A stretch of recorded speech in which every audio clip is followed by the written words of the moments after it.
Hello and welcome to the Leaflet. Thank you for joining us today for this discussion on the Supreme Court's recent judgment in Supriyo Chakraborty versus the Union of India. The judgment has become as a severe blow to the queer rights movement in India and has received extreme backlash from various sections of the society, including lawyers, former judges, practitioners, and the queer rights activists. In this judgment, the court unanimously held that the right to marriage cannot be elevated as a fundamental right, and the deprivation of the right to marry cannot be said to violate Articles 19(1)(a), 19(1)(c), or 21 of the Constitution of India. Unanimously, all five judges held that Section 4 of the Special Marriage Act and that of Foreign Marriage Act, which conceptualize marriage only heteronormatively, cannot be read in a gender-neutral way. With a 3-2 split, with Justices Bhatt, Narasimha, and Kohli speaking for the majority, Section 57, Clause 2 of the Juvenile Justice Act, which confines adoption rights to couples, should be read only to refer to married couples. And with this, they have also upheld the Kara Circular.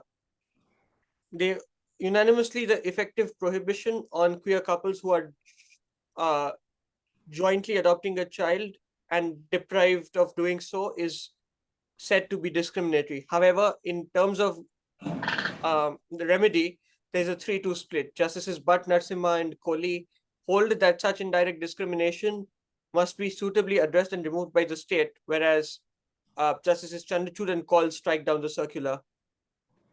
One fascinating thing, though, however, throughout the judgment is that the court has said that the transgender persons who are in heterosexual relationships can marry under both the personal law and the SMA. This gives rise to a variety of issues, including the fact that during the first day of the hearing itself, the court had said that it will not delve into the ambit of personal law, amongst others. Today, we have with us several noted practitioners, academic, and activists joining us. We have Mohan Katarki, Senior Advocate, Supreme Court of India, Kunal Ambasta, Assistant Professor of Law at NLSIU, and Kanmani R, a queer rights activist and Madras High Court's first transgender lawyer. So let's get all of your opening remarks on it. Mr. Katarki, do you want to start us off?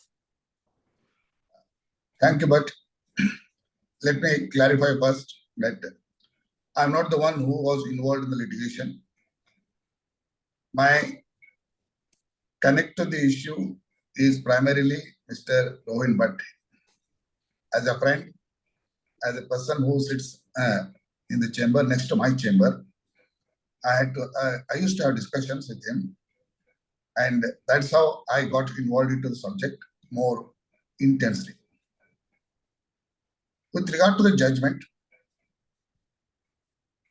nothing has come surprise to me, because from the beginning, I was of the view that the court will not direct the framing of legislation, because that is beyond the powers of the Supreme Court. So it has no choice, but ultimately it will back out. But between the backing out, and dismissing the petition, there are a lot of things to be done, which we expected them to do. Unfortunately, that didn't happen. Look at the petition. The main relief I consider is whether the non-heterosexuals are married couple and whose marriage should be considered for registration under the Special Marriage Act of 1954. That's the only question. All other things are separate. The substantive relief sought by the petitioner is this with regard to the marriage. With regard to the adoption, separate issue. So on this question, what is that petitioners argued? They had a two-pronged strategy. Firstly, they said the act by interpretation includes non-heterosexuals also, because the expressions person and party are gender neutral. According to me, this was a very good point. And once you recognize particularly that non-heterosexuals have a right to cohabit, have a right to unionize, have a right to relationship. They have to be implemented where possible by liberal interpretation of the existing laws. So this was one occasion on which the court could have got certainly interpreted the act with some creativity and protected the rights of the non-heterosexuals. But that didn't happen, unfortunately. The second ground was under inclusive classification. This proceeds on the premise that the interpretation doesn't go in the favor of LGBT or non-heterosexuals. On the under inclusive classification also, the petitioners had a very good case, and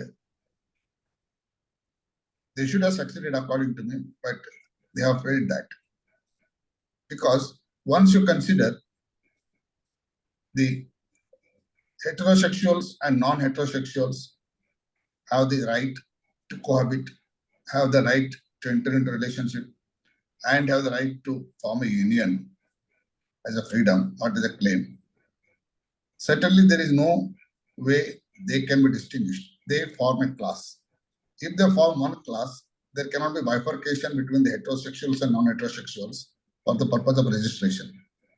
And if the act is read that way, that it doesn't include non-heterosexuals, then certainly it suffers from the under-inclusive classification violating Article 14 of the Constitution. On these two, both majority led by Bhatt, minority led by Chandrachud have disagreed. So, all five judges are unanimous with regard to the main relief which the petitioner sought. Now on the question, next, is there any way court can come to the rescue to the help of the petitioner if the existing laws do not support implementation of their fundamental rights? On this, Chief Justice Chandrachud takes a viewpoint that there is a positive obligation cast on the state to provide a legal framework to realize their rights, and therefore he directs the Cabinet Secretary to form a committee of experts and formulate a policy. This is not something a great direction. Whether you direct or not, the government of India can always be requested, and I don't think they will say no. But what they finally come out is a different matter. So this is not something great relief which he has given. But even on this, unfortunately, Justice Bhatt takes a very strong view. Even this cannot be granted. I don't know why. And there is a spat between the two judges whether Article 21 gives a positive right, contemplates a positive right, and if it contemplates, to what extent the court can go ahead and issue directions. On that, there is no doubt, the law is clear so far that as long as something is in the hands of executive, Supreme Court has been directing the government to implement the fundamental rights under Article 21, like drinking water, shelter, health. So many directions are issued as long as directions go to the executive part of the government. But nowhere the Supreme Court has issued a direction to the parliament or the state legislature to enact a law to implement these rights. Because most of the rights which came up before the court are socio-economic rights, and these rights can be implemented by directing the executive. This is the first case where right to privacy, which is more in the nature of a freedom than a claim or an entitlement under Article 21. And the court, if it wanted to really implement, the choice was to direct the government to initiate a bill and get it passed, which cannot happen in the parliamentary system of democracy because you cannot direct the parliament. Therefore, I feel that there is not much difference between the majority and minority. On the main point, they should have succeeded petitioners, but they have failed. On a subsidiary point, whether some direction to be given to the executive to form a committee, there is a difference of opinion, and on which majority has said no direction can be given on a premise that in any obligation lies. Therefore, according to them, no obligation lies. It is the discretion of the government of India. They may introduce a bill, they may not. That's how the law stands. Right. Thank you so much for those enlightening remarks. I think now that we have a perspective of a practitioner, let's talk to academics. Lord Neuberger, speaking sometime in 2014, said that lawyers and academics are no longer two ships passing each other in the dark. And he spoke about the importance of academics. And with that, I move on to Kunal.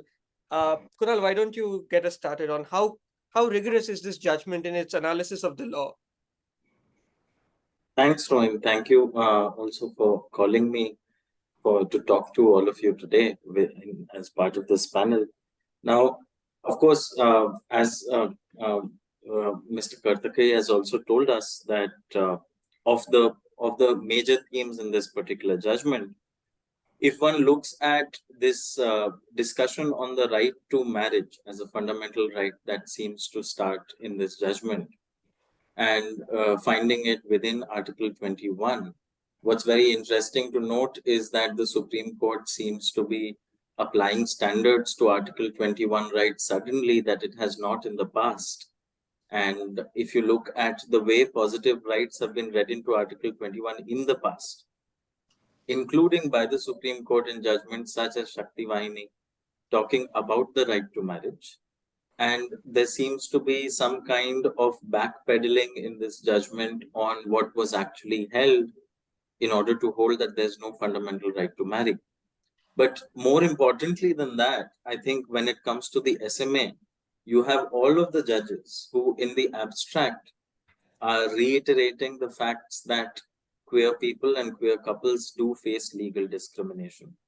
You have the Chief Justice listing out the very definite benefits of marriage and the very indefinite but large number of benefits that marriage confers. All of it to lead to the conclusion, to the logical conclusion that if it is a civil right that is being administered through the law by the state, you cannot have a classification in that which is arbitrary. You cannot have a classification which in turn creates inequality.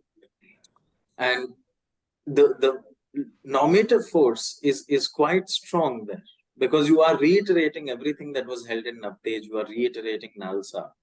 But somehow they are, I think, again backpedaling somehow to say, though we are going this far, we will not go any further. And that's where they also have to hold that there's no fundamental right to marry. The moment you hold there's a fundamental right to marry, and the moment you hold that there is discrimination in not allowing queer couples this right, the conclusion has to be that the SMA must be struck down. To not strike down the SMA, they come up with some other peculiar reasoning.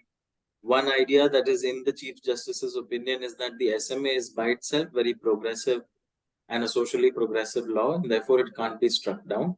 But this again is disingenuous, because the chief could have, or the court could have said that it is, could have read it down. We were not asking for the SMA to become inoperable. Right? Nobody was saying that straight couples which are intercaste, interreligious should not be allowed to register under Section 4 of the SMA. We were just saying that it is under-inclusive. So again, it seems like a like very tortured reasoning to say that we will not strike the SMA down. And therefore, on the rigorous part that you asked me, I would say that all of this is inconsistent. It is not making sense. And finally, I also want to say something about the institutional mechanism that seems to now operate, particularly in this judgment, where a verbal undertaking is taken by the government's lawyer during the arguments. We don't see this in the filings, etc. Correct me if I'm wrong, you would have seen the filings, I have not. But there is a verbal statement, an undertaking to form a high-powered committee which has no basis in any law. This is not saying that the Law Commission will examine this or any statutory body will examine this, but a sudden creation of a high-powered committee. And it seems like the court really hangs on to that as something that it can give the queer community or to the petitioners. But that, I think, institutionally is very dangerous, because, and I've written about this as well, is the bar really that low that the government can just make a blank undertaking with no time frame, no terms of reference, no clarity on the process, and the court somehow takes it and gives it back as the principal relief? And I think that is slightly dangerous. Finally, I would also like to say that if one looks at the rights, not just of the LGBT plus population, and I have always said that the queer rights movement has enhanced for all of us, not just us queer people, but for all Indians, the constitutional jurisprudence of this country.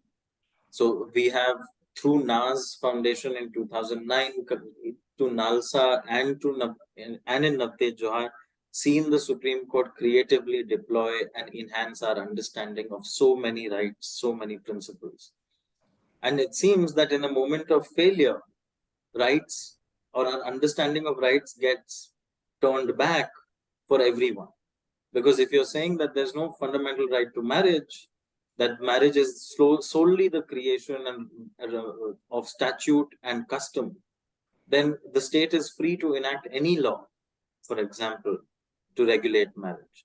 So you could also say that laws which prohibit marriage across interreligious lines can now be regulated, as they are in some states now, as we are recently being seen. And I think that's dangerous for all of us. So if Shakti Vahini and Shafeen Jahan go, they go not just for queer citizens, but they go for everyone. And I think that again is an institutional thing that we have to now address. Finally, this is a 5-judge bench which is holding that there's no fundamental right to marry. So how do we get past this to say that there is a fundamental right to marry? Forget the queer movement for a moment. Let us say that tomorrow there is an interreligious couple and they are refused registration of their marriage. And can they now challenge on a fundamental right ground this refusal to register marriage? Can we challenge a manifestly arbitrary anti-miscegenation law that, let's say, a state government passes tomorrow? On what basis will you argue that? So I think in all ways, it has taken us a few steps back. It's not just a neutral judgment of, no, we are not giving you this, but we are giving you something else. And even the right to union does not really come through if you look at the majority. And in that way, I think it's neither academically rigorous nor is it practically effective. It kicks the can to parliament. And my last point is this: the judges are sort of trying to make us believe that parliament is going to be fair in its decision as to what rights to give to queer couples. It's not a neutral parliament in that sense, because the legislature, through its, or the executive, through the court hearings, has made it very clear that they do not view this category of people as having the right to marry. So it's not as if you're giving it to a neutral legislature and you don't know what they might do to it. They're telling you they will not do it. And still you're saying, no, please just think, consider this. Gandhi once said that about something that the British government had offered to Indians, limited self-rule or something like that. Or they had said that after the Second World War is over, we'll consider this. He had said that there is a post-dated check on a failing bank. And I think the relief is similar. It's a post-dated check on a failing bank, which we don't know what is going to come out of it and when it might come out of it. So that's that. Quite worrying state of affairs as you painted. We had, for one, given the court evidence by Pink List India that, look, the issues have come up in Parliament and the Parliament has chosen in its wisdom to not act on it. So in that way, this is not a post-dated check on a failing bank, but a bank which is already shut down. And I now go on to Kanmani. Kanmani is one of Madras High Court's, as I said, first transgender lawyers, a firebrand lawyer, firebrand activist, for her remarks. Thank you, Rohin, and thank you. I am quite junior, and I feel very, very happy that I'm sharing the space with Mohan sir and Kunal, and with you as well, Rohin. And um, first of all, I would like to just open up with a point that usually is I don't want to make in an open forum, but I am making it as a person who has a small investment or small space of trying to make a small space in the movement, quote unquote movement, is that going forward, I would suggest, and not because the judgment did not come in our favor, I'm not suggesting that. I've been making this point since the very beginning. Everyone has the right to go to court. But when issues like this involve larger rights-based discourse affecting everyone, especially in the queer community, when the history has been of consultation, I would really want, except 2 or 3 petitions that actually went later on, more initial petitions actually did not involve any consultation. And I know for the last 5 years, even as a law student, I was taking up calls trying to deal with crisis after crisis of people running away and trying to place them in friends' homes, in shelter homes, and trying to get them away from the family was a pain. People, and I had absolutely no resources, and even NGOs work with very, very limited resources. So then, either ways, whichever way marriage equality judgment would have gone, it would have been the activists on the ground who would have to pick up the mess of trans persons, queer persons coming to registrar offices, wanting to get married, are going to temples and wanting to get married, etc., and we don't know. So that's one. Having said that, I don't know why the court. I felt like I genuinely. I mean, the honorable judges know 100 times better than me, but I feel like marriage was the lowest hanging fruit. I felt the Transgender Persons Protection of Rights Act was passed in 2019. I'm one of the petitioners among batch of 3 petitions that are currently filed, and maybe more will should be filed, which is pending, which is challenging the constitutionality of those provisions. And that is actually a far more difficult argument to make in court, because considering the lack of information. I felt marriage was the lowest hanging fruit, and adoption even more. And I know a lot of people, see, I would never say that queer and trans persons need the recognition of the state. People have gotten married. People will continue to get married. People have lived together and they'll continue to live together. Recognition is not, it is not going to stop that. But recognition is going to stop the rights that queer and trans persons can access. Now, the other thing I felt is not emphasized a lot, whether it's the transgender rights movement or even outside, is that transgender persons also have a sexuality. They've acknowledged that. But what they have not gone into is the fact that, yes, there is discrimination. So then you have to strike it down, or at least read it down. You cannot, at one level say, yes, there is discrimination, but no, we can't touch that. Sorry. Then what's the point of hearing us for 6 months? I'm sorry if I'm being a little bit more angry, but hearing us for 6 months and then actually going on to say this. Fine, fair enough. The other point I genuinely felt, picking up from what Kunal said, apart from a time frame, we don't know what the members who are going to be members of the committee, high-powered committee. For all I care, forget the parliament. The committee can just give a report saying the country is not ready. This entire idea of 2 years of stable marital relationship, and that is the one that should adopt. That was the lowest hanging fruit. The notice period under SMA, Special Marriage Act, that is the lowest hanging fruit. I don't see why it could not have been struck down, or read down, or interpreted into. While Supreme Court goes time and again to do complete justice in many other cases, in this case they have not. That's plainly what I felt. We all knew from the very beginning that this is a possibility. What I would say, and I would end with, is that it's time to do politics. It's time to, if parliament is never going to be fair, so we have to do politics. we have to approach political parties, we'll have to fight it out politically on the streets. That's the only way out. If the court, with all the power, Supreme Court of India is not Supreme Court of America. We have more power in our court, but yet they have not done this, which means that then the only option is fighting it out politically. I would say that.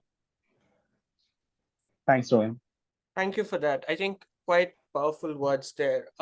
Let me tie this to what Mr. Katarki was saying and field this ball back to him. Kanmani talked extensively about the way the court has looked at indirect discrimination in respect of the Kara circular, against what is commonly taught in first-year law colleges, is that ubi jus ibi remedium, where there is a right, there is a remedy. And let me field it back to you, Mr. Katarki, and let's talk about how the court has looked at discrimination and yet failed to give a remedy. What are your thoughts on that? Yeah, long back, I'll give an instance. Sometime in 88 or 89, when I was junior counsel, I was appearing before as an assisting counsel with my senior before Justice Venkata Ramaya. This was the matter relating to cow slaughter from Bihar. The point was that the age prescribed for the cow slaughter, 18, should be reduced to 16. Otherwise, it amounts to a unreasonable burden on the slaughterhouses. That's how the argument. And it appeared very reasonable argument because all other states had the 16 age. The age limit was 16, I think. Okay. That's why Venkataraman kept on asking one question. How do I rewrite the statute? You tell us. I can strike down the statute. That is a different matter. Can I rewrite? Can I make it 16? No, I can't make it 16. You can argue whole as a matter of whole thing that any cow slaughter is unconstitutional. If we are convinced, we'll strike down the law. But we can't rewrite the law to make it reasonable, even though we may feel so.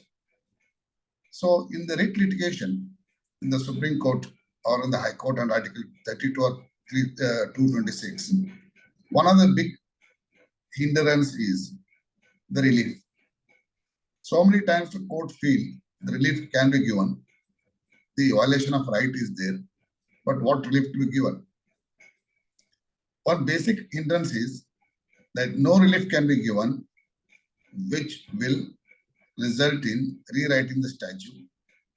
Secondly, no relief can be given, which requires a mandamus to the legislature to enact a law. So falling short of these two things, all reliefs are given. In this case, as I said right from the beginning, the question was, if you can succeed under the SMI Act, it was great. If you can't succeed under the SMI Act, and in fact, the petitioner didn't succeed, then the obvious answer is the petition should be dismissed because there is no question of Supreme Court issuing a mandamus to the Parliament to create a separate legal structure or to amend the SMI Act to include the non-heterosexuals marriage. So this is how it is. But even then, Chandrachud tried to do something which I call a soft remedy by creating some kind of a institution to look into the matter, to build up the pressure within the government, to ultimately to put some bill into action. But this is all a soft remedy. This you can also otherwise get it. And as the lady said, the next course of action is for the queer is to go for political action. And that's the real field where they will have to succeed with regard to their rights. The court has said they do have rights, which is a big victory. With regard to its implementation, court could come to the rescue. Now, I don't think this matter is going to be reviewed in the near future. Therefore, it is necessary to build a political pressure on the legislators, that the members of parliament, to enact a special law or to enact a amendment to the SMI Act to clarify that the persons so-and-so include the non-heterosexuals also. Right. But again, to push back slightly on you, in Independent Thought, for example, where they were examining the marital rape exception, the court did read 16 as 18. And in that sense, so perhaps the jurisprudence of the court might have evolved since Justice Venkatramaya's judgment. Let me agree. go back. I agree that that's what, in fact, the judgment of the South African court also has done. Right. They added the words. There's one judgment of Krishna Iyer also, Gujarat Steel Tube case, which I had extensively studied as a student for the mood problem, where he justified the legal engineering, he called it, to substitute a word which he thought actually necessary to give effect to the legislative intention, right? And the UK case also, which the Justice Chandrachud has cited, it's a good case. In fact, that theory of interpretation is also correct. Section 3 of the Human Rights Act. It's the duty of the court to interpret the law to align it with the fundamental rights, or they call it the convention rights under the European Convention. So that theory of alignment should have been adopted. And according to me, in my view, Article 13 of the Constitution, which empowers the court to strike down the law on the ground of being ultra-virus, doctrine of ultra-virus. If they adopted the higher test of ultra-virus, a smaller test of trying to align something with the fundamental rights, is a good test. Court should have done that. This would have really helped in giving a relief and obviating unnecessary political agitation, that which might start now, because that is the only remedy left for the queer. Court should have come to the rescue on this. Right. Let me go to Kunal now. Kunal, you talked extensively in the previous set of discussion around Shakti Vahini. Let's go back to the whole issue in Shakti Vahini and what you were talking about anti-miscegenation laws and what is colloquially called love jihad laws in some states. Those laws are also under challenge before the Supreme Court. Supreme Court is reviewing a batch of petitions there. How do you think this set of litigation will also affect those? And do you think this is a worrying trend more broadly around the way the court functions, where where the executive is able to push back to such a degree that the court somehow seems to capitulate in front of it? Strange things are happening in court. Recall applications being filed, for example, people being asked to file affidavits swearing allegiance to the Constitution. So what is your reading of all of this as an academic, as somebody who is not in the court every day like we are? No, absolutely, you're right. And previously, scholars have called the Indian Supreme Court also an executive court. And the adage that where the judiciary becomes more executive minded than the executive is not something that is unknown to us. Now, coming to this litigation, you see, what also happens here is that the government successfully argues before the court that the SMA is not just a lone law, but it touches upon a lot of other statutory provisions, entitlements, rights of inheritance, maintenance, etc. What happens to all of those in case you invalidate one particular provision of the SMA? How can you change all of these particular laws? Now, my understanding of rights, if you follow, let's say, what Dworkin says, right, in taking rights seriously, the idea that the enforcement of a certain right can cause administrative inconvenience or can lead to public disorder, not of the violent kind, is not a ground to defeat a right which is strongly held. You cannot say that merely because it's a very difficult thing for us to administer, queer citizens should wait, queer citizens should not have that right at all. And here again, to come back to the point, is the judiciary thinking like the executive? It is thinking on these lines of how do we administer these laws. Boss, it's not your job to administer those laws. Your job is to see and find whether there is discrimination in not allowing heterosexual couples to marry.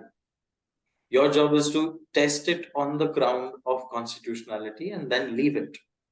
Now, the entire idea that you, as you rightly pointed out, you have several challenges to state legislation which are further restricting the right to marriage under the guise of doing other things of, let's say, prohibiting illegal religious conversion, right? Or conversion for the purpose of marriage, etc., as it is being called.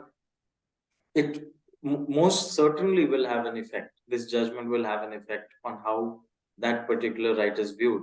Because as you would predict, Rohin, you would argue in those particular cases, if you were challenging these state laws, a fundamental right to marry, you would use the Shakti Vahini, you want to call it obiter, you want to call it ratio, you would use the observation which says that you have a right to choose a partner and of your choice, right? Which is your Shafin Jahan, Shakti Vahini. And this judgment is rolling back all of that. And once you roll it back for queer citizens, it is going to be argued by the state that there is no fundamental right to marry. It is a creature of statute and custom. And therefore, the state can have a legitimate interest in regulating that right to marry in a particular way to prevent some kind of illegal activity from taking place. And of course, then what are you left with? You are left with the misuse argument that the love jihad laws are being misused to target a particular community, etc. That's much more difficult to show. So it depletes the set of arguments that the petitioners have in those cases as well. My fear is that it's not just these sets of petitions, but we do not even know what all it's going to be applied to in the future. Right? You are saying that marriage is central for adoption. So unmarried couples, whether queer or straight, cannot fall foul of this Kara circular. So there goes another right to family that could have been concomitant of something else. And in that sense, I see this as so that's why I would say that through the queer movement, you've had a great enrichment of constitutional rights and jurisprudence. And you see when the queer movement stalls or it fails at a particular juncture, then rights get rolled back for everyone. I can turn it around and also say that activists have said it for years, that none of us are free till all of us are free, right? So with a social movement's progress, you see general rights progressing for everyone. When the social movement goes back, then you see that the general understanding of rights also diminishes. So it's clear that that is happening in this particular case also. Talking of social movements, let me go back to Kanmani. Kanmani, what is your reading of the way there's a distinct divorce as I see it now between the queer rights movement understood more broadly and the trans rights movement. I think a cross solidarity where is required to be built now, and more active effort has to be taken, more so in, I guess, bridging the urban North Indian movement versus movement which around, say, for example, horizontal reservations, right? Which doesn't make it to perhaps the front pages of the newspapers. So why don't you kind of, talk about that for a bit for us? I would, before going into that, Rohin, in fact, I would say, the entire, set of opinions agrees that transgender persons can enter into, marriages which are heterosexual, where either of them are a man or a woman. It is, I just felt like while the Supreme Court has just reiterated what was already there, it is not like it was not there. But Nalsa judgment, in fact, already gave that. The moment you're giving right to self-determination, trans persons will automatically, anyone will automatically who identifies within the binary and enters into heterosexual unions and gets married, their marriages are recognized. It's a simple matter of thing. Now, a simple matter of law. Now, the point is the G.R. Swaminathan judgment of the Madras High Court. Everyone keeps celebrating, oh my God, an intersex trans woman marrying a cisgender man. This one, great, the judgment has given it. Yes. But the point is 4 years later, even then, registration certificate for that couple did not come through. Right? And you see, even now, after the Supreme Court has reiterated it, the trans persons who enter into heterosexual unions and get married, and their marriages are recognized as per law, can they go back to court? How many trans persons who are part of heterosexual couples and married have been denied adoption? You can keep saying that no, heterosexual marital unions which are stable for 2 years, but what is the concrete guidelines there? This high-powered committee also, you have not said who is part of it. Sorry for going back into that point, but these are practical things. If you're giving guidelines, these are the practical things at everyday level. That is a problem. I know a lot of trans persons who have struggled to adopt despite being as part of heterosexual unions, who have faced domestic violence, who have not gotten any right. So it's easy. So it's easier to say no, it's recognized, but then it doesn't work like that. You can't recognize one class and you say no, we won't recognize the other class. Let that, there is discrimination, let the parliament decide about it. At least read it down and at least then let the parliament do something about it. That you can't do, I agree. Now coming back, trans persons have been fighting for horizontal reservations and representation in politics and education, etc. But unfortunately, that hasn't gotten enough attention. There are petitions after petitions that are filed in multiple high courts. There are petitions pending in Madras High Court, Bombay High Court, Delhi High Court, and unfortunately, it hasn't gotten even half the attention. Not even half. I'm being very, very honest. And I'm using this forum to just open that conversation up. Because as cross-movement solidarities, we need to build that. Where the queer rights movement, cis queer rights movement also lends their resources for trans rights movements, and the trans rights movements also lend their resources for the cis queer rights movement. Because everyone has a sexual orientation, everyone has a gender identity, and everyone has sex characteristics, which means that at some or the other level, we will be part of multiple movements. And the other point, I find it very, it's not necessarily, it's maybe obiter, but the thing is that they keep locating marriages outside the constitution. I don't understand how many other rights actually were outside the constitution. Constitution is a creation of the Constituent Assembly, and I'm sure there were rights which predated the Constituent Assembly. And they keep talking about custom. If I might be a little bit more controversial, and sorry to be that way, marriages, for example, in India were caste endogamous. So are you suggesting that it's fine to be caste endogamous as long as the parliament decides it? Yes, there is discrimination, but we can't do anything about it. Tomorrow, a law is passed saying only caste endogamy is okay. We can say fundamental rights violation and go back to court, and that will be fine. This won't be fine. Or that also won't be fine, and this won't be fine. I don't understand that reasoning. Because marriages in India happen based on caste and religion and many other things which continue to happen today even. Right? So and marriages were not something that queer persons and trans persons could access for probably, I'm not sure, for many centuries, because it was essentially, they didn't think it as they thought under the existing structure erected by cis heterosexual people, we don't matter. Hijra persons were not seen as people who matter. Trans persons were not seen as people who matter. Queer persons were like erased. Or at least we existed on the here and there mentioned. Because history was also written by cis heterosexual people, predominantly. I mean, again, I can think about that. So when you are locating marriages outside the constitution, but you're not actually locating it at the place where it started in the context of India, then you're missing the point. I genuinely felt like the judgment did not want to deal with it. So they have elaborated on it consistently using already existing stuff. That's all. And yes, there should be cross-movement solidarity. I don't know how to go about that. People, every year, for example, I'm sorry for taking one more minute. Every year, for example, there is a Trans Remembrance Day that is observed. And it is only a few trans persons, maybe not more than 40, 50, who turn up almost probably in every major city and remember the trans persons who have been erased by the system. Others, I don't even know. So, yeah. Thank you for that.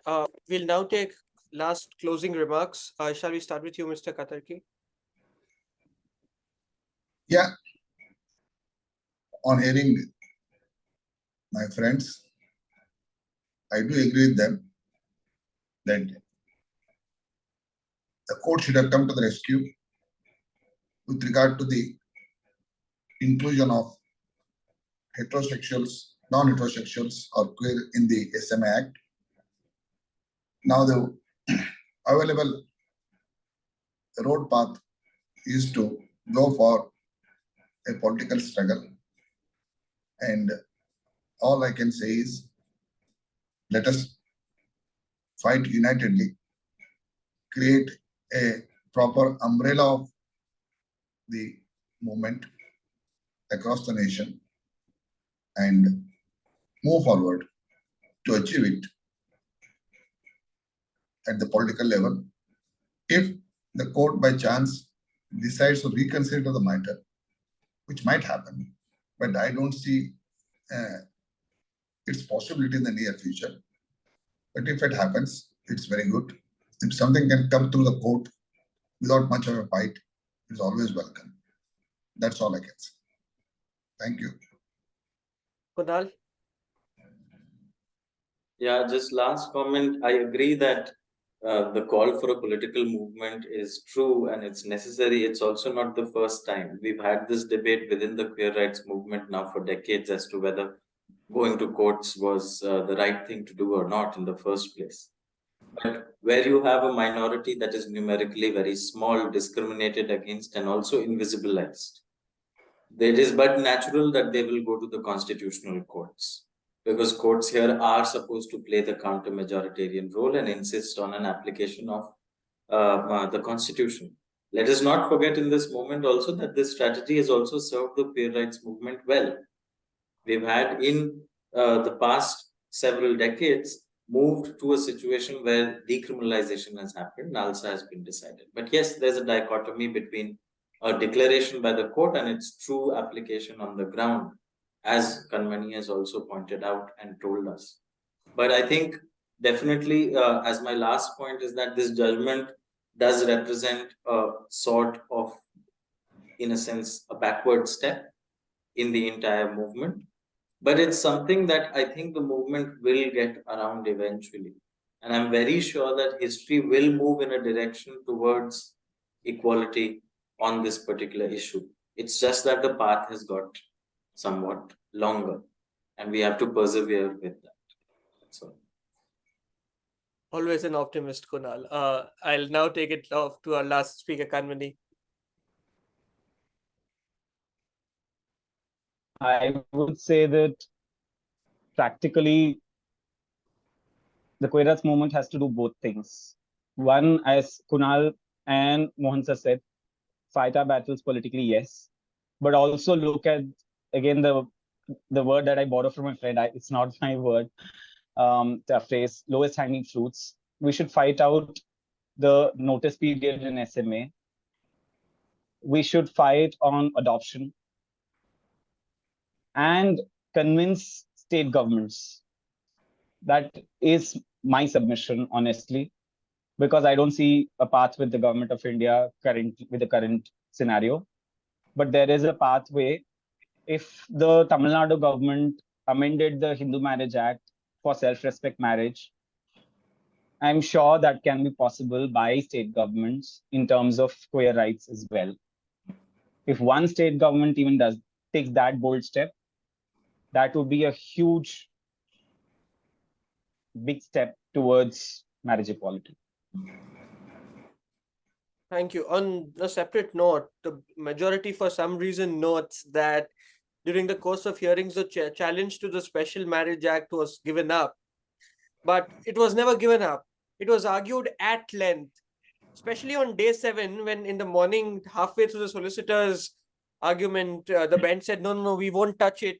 It was specifically mentioned that, there is a heightened vulnerability, and that it will, Mr. Ramachandran argued that it will render this whole proceeding illusory, even if it were to go in our favor. So that is something that I guess is best saved for the review. Thank you for joining us, all three of you. We value that you take out time from your busy schedules and joined us for the leaflet.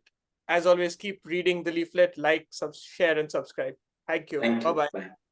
Bye-bye. Thank you. Bye.